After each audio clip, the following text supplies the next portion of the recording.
Subscribe to the Donnie Houston podcast, man. Yeah, man, it's going down. This Donnie Houston podcast. I am Donnie Houston. Check it out, man. We got a special guest, man, and I'm presenting him to some and introducing to others. He's been around here, man, in the H, on the South Side, coming out that dead end, man, putting it down since the 80s. You know what I'm saying? Man, he has a new book called Inside the Business of Choices You Make, Inside the Business of Calm. You know what I'm saying? Choices you make. And it's a pamphlet, man. It's really like a guide for young black males coming from these urban areas, man. You can really take this and really reroute your life. You know what I'm saying? But man, the man has, listen, when Street Military first kicked off, the man was right there with Keith Babin at Gerard Records. It's finna be a good one, man. We finna take y'all up and through this H-Town, man, all up and through life, all up and through manhood. Hey, man, we got a real OG in here, man. Churchill, what's going down, man? So when you get into this type of lifestyle, how old are you? Into the streets? Yeah. I got into the streets when I was like 18 or 19. Okay. So you go through school, you graduate, you do all that. You know? Yeah. So I know you and Keith, that's your boy. Who, when we talking ages, because Stick my boy, but I know Keith is his boy, but that's like older homie to him. So are you closer to Keith's age or you closer to Stick age? Because I know you and Stick, super close. I'm closer to Stick's age. I'm closer to Stick's age. But because Keith is like 5 years older than me. 4 or 5 years older than me. Right. Yeah. So how do you, when you first get into the game, like tell me about that. What was your whole introduction to the whole thing? Introduction to the game? Yeah. Oh, man. Hey, man, I'm on the Donnie Houston podcast, man. Shout out to Donnie Houston, man. I ain't never told this story before. But at the time, I was actually in the military. Wait, what? Yeah. You know who else told me that was in the military from me outside? 380D. You know 380D? I know the name. He I Pearl probably know him Homes, if I dead see him, end, but all that. I know the name. Yeah, but he did military too, and then okay. So tell me the story. Yeah. So I was in the military, and I was actually stationed in Killeen, Texas. What year is this? What year we talking about? This is about 88. So right before Desert Storm and all that. Yeah. Okay. Yeah. So I'm in Killeen, Texas in 88. And at this time, on a daily basis, like when you get off work, you're in the barracks, you're in your room with your guys. It was like a 4-man room, different guys from everywhere. But I was in a cohort unit. So when we all went to basic training in AIT in Atlanta, Georgia, in Fort Benning, Georgia, the whole battalion was together from day one, and we all came to Fort Hood together.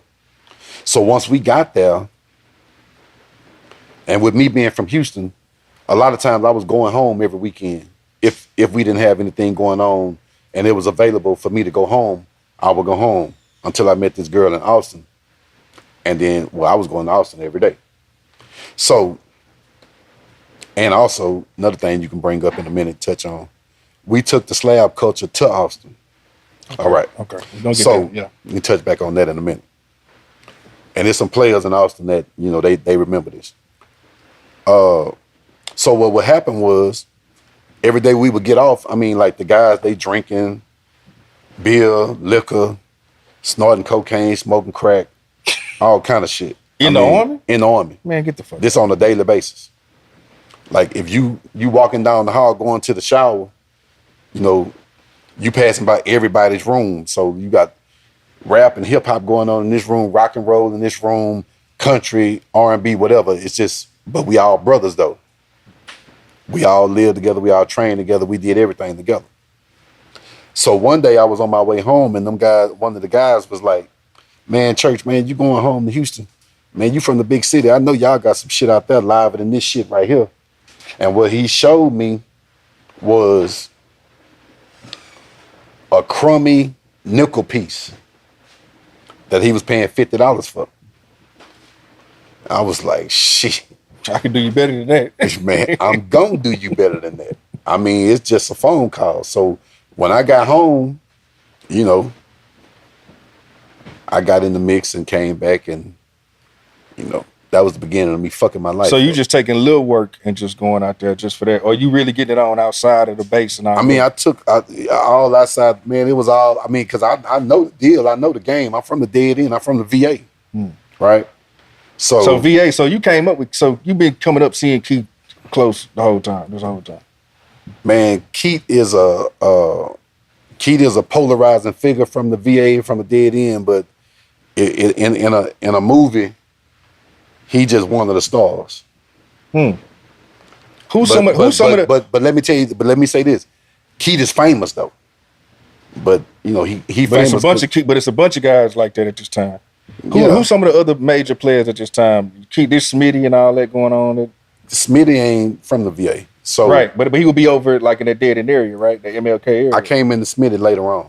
Okay. So Keith Babin, Roger. I mean, because actually, Roger Rabbit, you know, Charlotte. Roger is Keith's teacher, and he way younger than Keith. So Roger was Roger Rabbit when Keith was working at a warehouse. Keith was a DJ. You know, Keith was a DJ mixing and scratching and throwing house parties, making mixtapes. Before the game, you saying? Before the game. Yeah, before he got into being a car thief and all of that, stealing cars and doing all that type of shit, he was a DJ. You know, Roger was Roger. Roger was in cahoots with Hickman and them people and all that type of shit. So, you know, Keith was Barbara's second oldest. He was a good boy. You know, but in the process of fighting life on a daily basis, needing and wanting and desiring more, and you know, working a taxing job in the warehouse and doing these type of things and having these other different types of affiliations, you know, your mind start playing tricks on you, because see, the biggest war there is the one in your mind. You know, see, the ghetto where you live is all by design. So with Keith entertaining these thoughts, he had the slabs and all of that type of thing, but he got it working.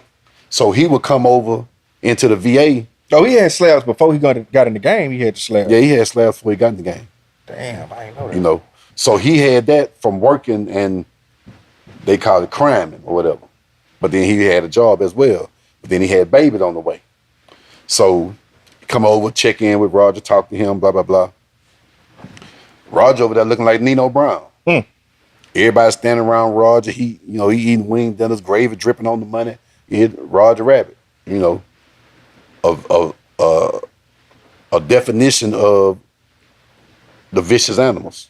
You just said something though, because people don't understand what that wing dinner mean, man. Man, that wing dinner is. Come on, man. That wing dinner is the culture, man. Come on, they don't know about that wing. You get that right, hey, man, that gravy, man. Hey, man, listen. When we introduced street military to the world, we throwing the big party. We finna introduce everybody to street military. Guess what the menu was? Wing dinner. Wing dinner. Come on, man. Man, they went over there to Timmy Chan and ordered 2,000-3,000 wings and had somebody else to make some tuna fish sandwiches. Hey, man. Yeah, man. So, okay, but get back. So Keith gets into the game because life is going on, and he like, man, I just, I got to do more for myself. He wanted more. He wanted to change. So what he did was he took his check, and it wasn't even his plan. He would just come over there and talk to Roger and see Roger looking like, he had his own wind blowing around. But he's a kid though, technically. Roger he's kind of like a kid. Roger right? was younger. He wasn't a kid. He was a young adult. Man? He was participating in grown man shit. Yeah. And Roger could see the despair on his face and hear the pain in his voice. So Roger initiated it to him and was like, "How much money you got?" "I got $1,000. Why? What's up?" "Give me the $1,000. I got something for you." He gave Roger $1,000. He go back to work.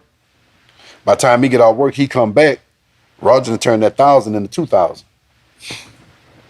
And then he tells Roger, "Man, damn, little bro, I appreciate it, man. Damn, man, I sure appreciate it. And damn, man, sure wish I could get another one like the other one." Roger take the 2,000. When Keith come back the next day, he turned it into 4,000. So that put him, you know, in the mix. So now his mind really racing, trying to see like, man, what the fuck I need to is be this doing nigga that. doing?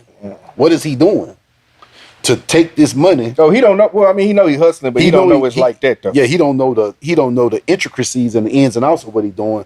But he see that it's a math problem going on, and he know that it's not division and subtraction. He know it's addition and multiplication. So in the process of being beat down, and then he done got his check, and he looking at his check, and he looking at what Roger did, you know, he stepped out on faith and took a chance. And it was up. And it was up from there. So Keith he's 88. He's already in position by the time you decide to get into the game. By the time I decided to get in the game? Yeah. Oh yeah, he was already famous. Yeah. By So then. subscribe to the Donnie Houston podcast, man.